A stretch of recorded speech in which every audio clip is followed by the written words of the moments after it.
Hola a todos, muy buenos días. A continuación voy a hablar de farmacogenética, lo cual consiste en el estudio del modo en el que los genes afectan la forma en que el paciente responde a un tratamiento farmacológico.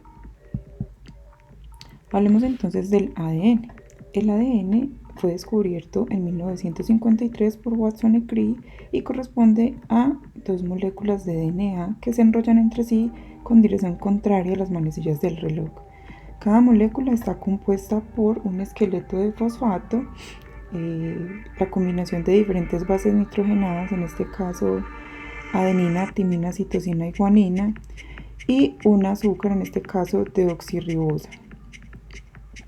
El ADN entonces se encuentra en el núcleo de las células y está envuelto en forma de cromosomas en una estructura condensada que ya veremos a continuación.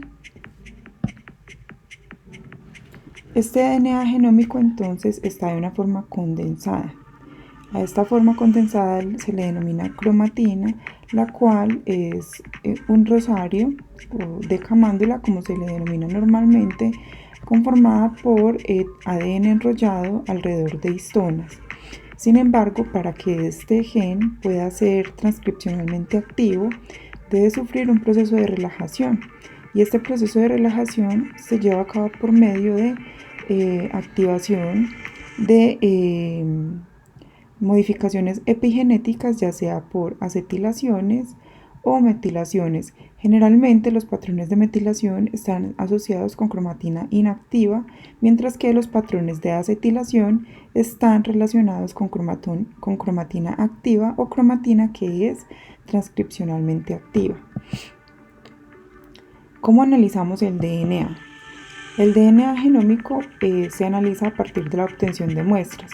Estas muestras pueden ser muestras de saliva, muestras de sangre o hisopados bucales. A partir de estas muestras entonces se debe hacer un proceso de preparación, el cual consiste en un proceso de lisis. Posteriormente se hace un proceso de remoción de proteínas o cualquier otro tipo de interferentes. Se realiza un proceso de precipitación que se puede llevar a cabo por medio de etanol o con otros agentes para precipitar, y posteriormente se hace la purificación. Esta purificación del DNA generalmente se hace por medio de cartuchos de sílica en columnas que giran alrededor de un eje centrífugo, de una fuerza centrífuga, para proceder a hacer la dilución del DNA. Los parámetros para tener en cuenta una buena extracción del DNA pues son la cantidad y la calidad. A partir de diferentes tipos de muestra, como se mencionó anteriormente, puede ser sangre, tejido o saliva, se puede obtener una cantidad de DNA genómico, como se muestra en la figura y en la tabla. A partir de aproximadamente 200 microlitros de muestras de sangre o de saliva, se pueden obtener entre 0.1 y 12 microgramos de DNA genómico o entre 0.5 y 10. Y a partir de un tejido de aproximadamente 25 miligramos, se puede obtener hasta 50 microgramos del DNA. Para verificar la calidad del DNA, se pueden hacer migraciones electroforéticas en geles de agarosa, como estamos viendo en pantalla. Entonces, a partir de una región de siembra de esas extracciones, las cuales están a una distancia considerable del polo opuesto, se va a hacer una migración electroforética y las bandas que se vean de manera nítida, que corresponden aproximadamente a 50 kilobases o más, en donde no se vean diferentes bandas, sino solamente una, como vemos en pantalla, se puede verificar la calidad de la extracción, ya que no se ven interferentes. Otro parámetro para tener en cuenta es la relación de absorbancia entre dos longitudes de onda, como lo es la relación entre la longitud de onda entre 260 y 280 nanómetros. Este parámetro debe estar entre 1,7 y 2 para tener una buena calidad del ADN en su pureza con pocos interferentes. A partir entonces de una muestra determinada, yo puedo calcular la concentración de ese DNA en microgramos por mililitro, teniendo entonces el parámetro de la absorción a 260 nanómetros menos la absorción a 320 nanómetros por el factor de dilución por 50 microgramos por mililitro. Pero adicionalmente se puede calcular la cantidad de DNA en microgramos si se tiene el volumen total de muestra de partida. Otros parámetros u otras herramientas que se pueden utilizar para determinar la calidad y la cantidad del ADN son nanodrops, que pueden leer tanto en el UV visible como en fluorescencia, detectando entonces estos dobles enlaces que tienen estas bases nitrogenadas en la estructura del DNA. Y también anteriormente se utilizaba el ensayo de adición de Pico-Green, que es un colorante que realmente actúa con como un agente intercalante similar al bromuro de tidio, y a partir entonces de la fluorescencia emitida por este agente se podría determinar la concentración del DNA.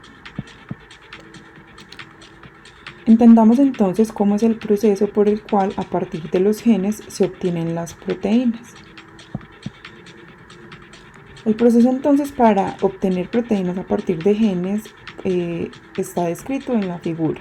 Inicialmente entonces tenemos el DNA. Este DNA debe sufrir un proceso de transcripción para generar RNA, y posteriormente ese RNA mensajero debe ser traducido para sintetizar las diferentes proteínas que pueden ser o no enzimas que van a interactuar con los diferentes medicamentos en las diferentes etapas de absorción y actividad biológica.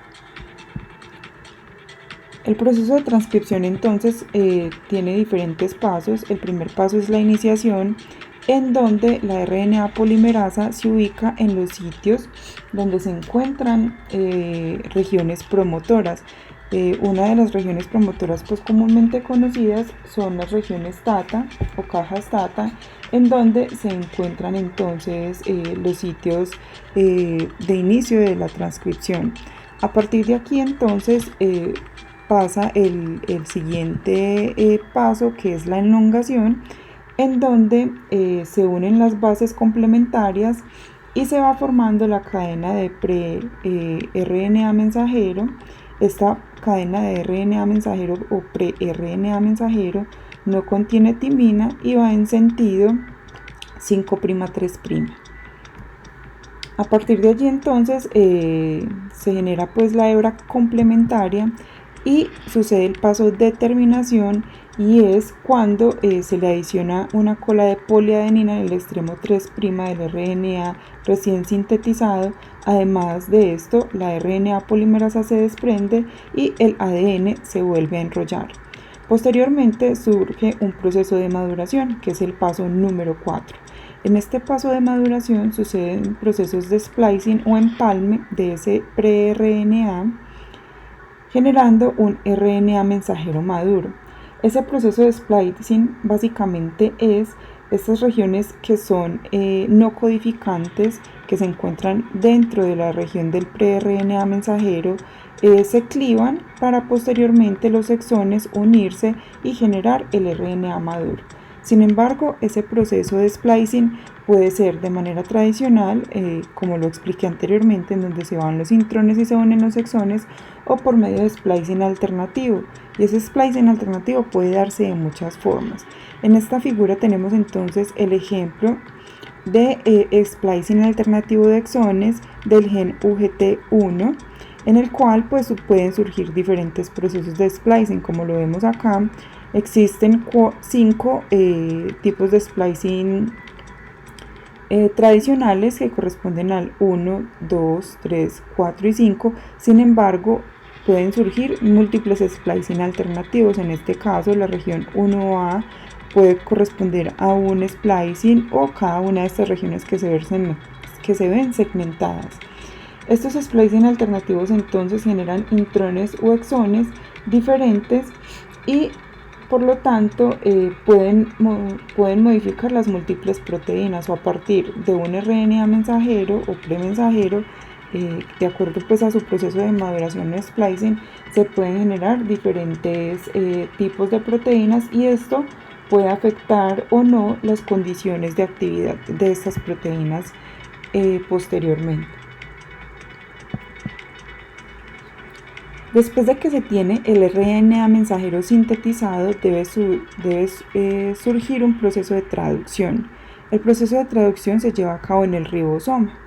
En la región pequeña o en la subunidad pequeña del ribosoma ingresa el RNA mensajero, y por la parte superior o la unidad más grande o la subunidad más grande del ribosoma ingresa el RNA de transferencia, que tiene anticodones que leen esas secuencias génicas de estos RNA mensajero para iniciar el proceso de traducción de proteínas. El codón de inicio para iniciar pues este proceso de traducción es el codón AUG.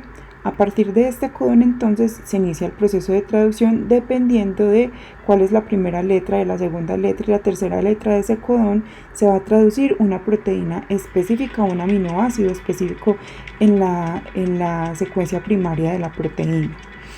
Después de que se da ese proceso de traducción o síntesis de la estructura primaria de la proteína, se llevan a cabo procesos de plegamiento y modificaciones posttransduccionales.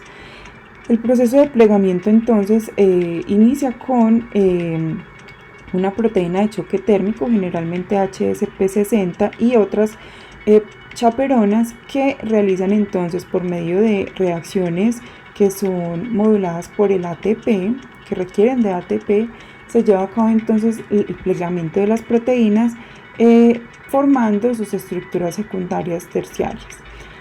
Adicionalmente, las proteínas pueden sufrir modificaciones posttransduccionales, esto es adición de glicósidos o de azúcares u otros tipos de modificaciones, y generalmente suceden en la red trans-Golgi. Como habíamos dicho, entonces la síntesis de proteínas o traducción se lleva a cabo en el retículo endoplasmático, en donde se lleva a cabo la traducción. Sin embargo, estas modificaciones posttransduccionales se llevan a cabo en la red trans-Golgi. Dependiendo entonces de todo este tipo de plegamientos y modificaciones posttransduccionales o el splicing que se lleve a cabo, se pueden sintetizar diferentes proteínas a partir de un mismo RNA, a partir de una misma región génica. Sin embargo, entonces estas variaciones las debemos tener en cuenta, porque de acuerdo a estas variaciones genéticas, entonces se va a ver o no afectada la actividad de la enzima. Aquí entonces se resumen diferentes tipos de variaciones. Para iniciar podemos hablar entonces de polimorfismos que pueden o no alterar la actividad de la proteína, que se clasifican generalmente como variaciones normales, pero también pueden existir mutaciones que pueden llevar a variaciones patológicas, inclusive pueden cambiar la actividad de la proteína. Las mutaciones generalmente se dan cuando hay un cambio en la secuencia codificante del ADN para que se lleve a cabo el proceso de transcripción. Tenemos entonces polimorfismos de un nucleótido simple, en donde se puede cambiar simplemente uno de los nucleótidos dado a esa lectura que se da en la secuencia de los codones. Este polimorfismo de nucleótido simple generalmente puede ser sinónimo, que no afecta la actividad de la proteína, o no sinónimo, que genera una sustitución que puede resultar en una proteína que no va a tener una actividad como tal, o puede ser incompetente. Se puede entonces determinar o se pueden estudiar este tipo de modificaciones a través de estrategias de microarreglos, en donde a partir de la extracción del RNA se pueden utilizar diferentes sondas y por medio de un chip de arreglo estudiar la secuencia de ese RNA y posteriormente interpretar qué tipo de proteínas se pueden traducir a partir de ese RNA y hacer aproximaciones biocomputacionales de si la actividad es afectada